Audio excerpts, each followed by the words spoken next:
this is your second time on. It is. I'm back solo episode this time. Yeah, the first time you came on, we didn't have the best setup for cameras and stuff. I think it was episode. It was 74. All of us like in one. It was not. We're still figuring things out, but it's a good setup you got. One of your guys, I think he left Parlor Tricks since that episode. He's doing his own stuff. He's doing his own deal, but it was fun. Nick Dundas was on. Who?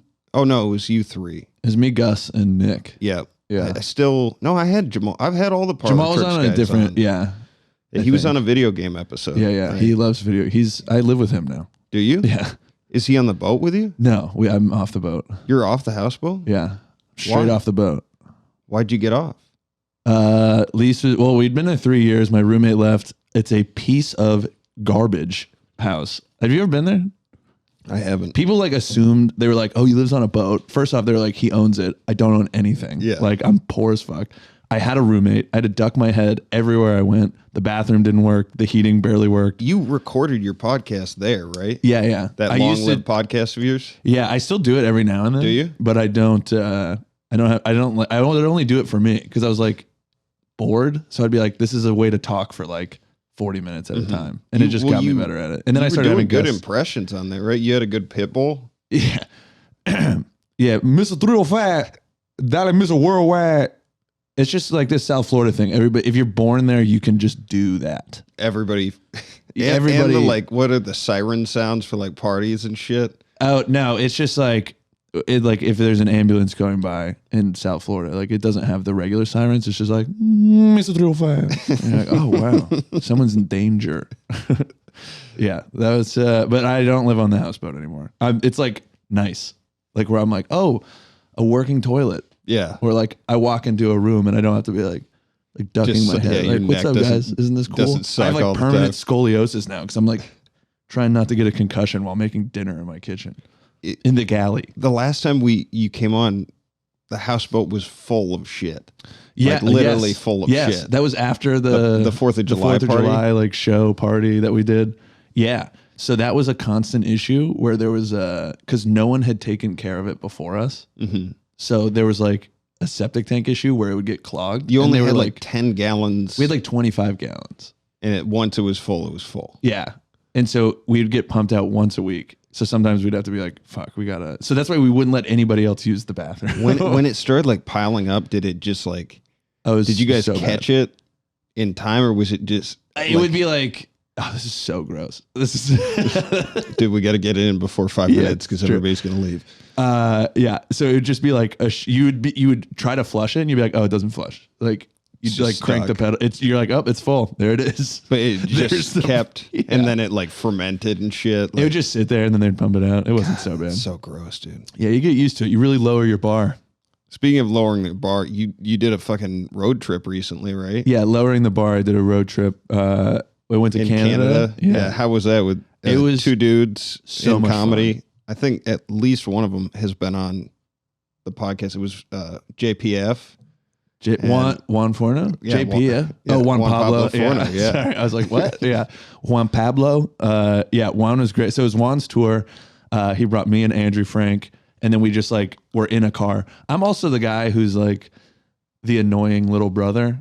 I feel like if I go on so I'm always just down for whatever, and I'm just like annoying them because I'm like, this is fun. Like people are around. Well, like, it was your first like kind of tour in comedy, right? Yeah. And it reminded me of baseball days where we're just on the road for a long time. And then you like, instead of a game, it's like you have a show and then you're hanging out after the show. And it's like, I'm just always down. They're like, you want to go do this? You don't have a day job, right? Not really. I just do like random stuff, shit for work. So it's like, money. There's no sense of urgency with time, right? Like it's no. Which is great for comedy for sure. And it was great because I was like, I've been to Vancouver, British Columbia, but we were going through Alberta. We did some in BC and then just drove like up through Alberta, back through BC. What is Alberta like? Because I keep hearing some wild shit. Well, so I guess it is like the wild version of Canada. It's like Texas of Canada. That's what they all would say. Like I got the sentiment. They were like, it's like our Texas. And I was like, okay, no, it's not. But like, I get it. I get what you're saying. It's like the outlaws. How so? It's like a lot of just like farming land. Like it's a lot of just like guns. It's guns. Oil, yeah, whatever it was. Oil. Oil is like so many oil guys and girls. Like Yeah. it's so much What does money that- with oil out there. But like, What do those people look like? Are they like just like the same. Carhartt? Yeah, Like, it's very similar to like Pacific Northwest or like Montana vibes. mhm. Like they were great because it's still like I've been trying to talk about it on stage, but like there was a guy at a show, like one of our last shows, who had no one reacts to this when I say it, but he's a Canadian guy and he had a Southern accent, like a U.S. Southern. And I was like, what is going? I didn't know the you guys. Alaska bush people. Yeah, it's like I didn't know you guys existed. Like, do you watch a movie and you're trying to like be? Did you hear that? And you're like, that sounds fun. Like, Yeah. let's do that. But I'm still like projecting my beliefs of like a Southern American onto that guy, and in reality, he's a Canadian guy. So he's like still pretty progressive. You know what I mean? Yeah, it's a whole different culture up there for sure. It was cool though, man. I got to see some. We went. It's like How long were you on the road? 2.5 weeks. It's like 17 days. Damn, that's a long time. It was great. to I'm be- sure they were like, shut the fuck up, Reece, please. And I was like, I can't, dude. How many shows did you do? Oh, I don't know. We did like a run of shows leading up to Calgary, and Juan puts on a comedy festival, which was great in the city of Calgary called Craft Island Comedy Festival. And that's a week long.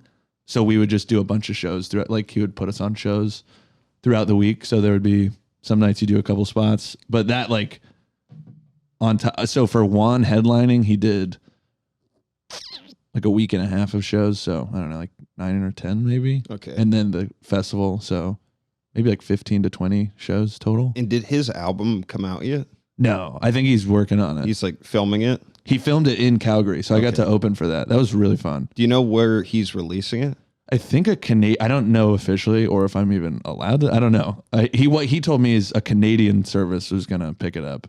I think it looks great. He had like a professional setup, like audio and video. It's going to, should be great. Hell yeah. Yeah. If anybody watching, just check out Juan Pablo Forno. He's a good dude.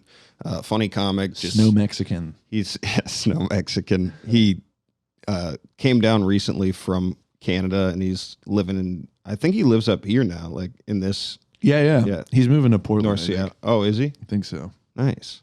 Hey, if you like that video, make sure to hit the subscribe button and follow our page for new weekly content.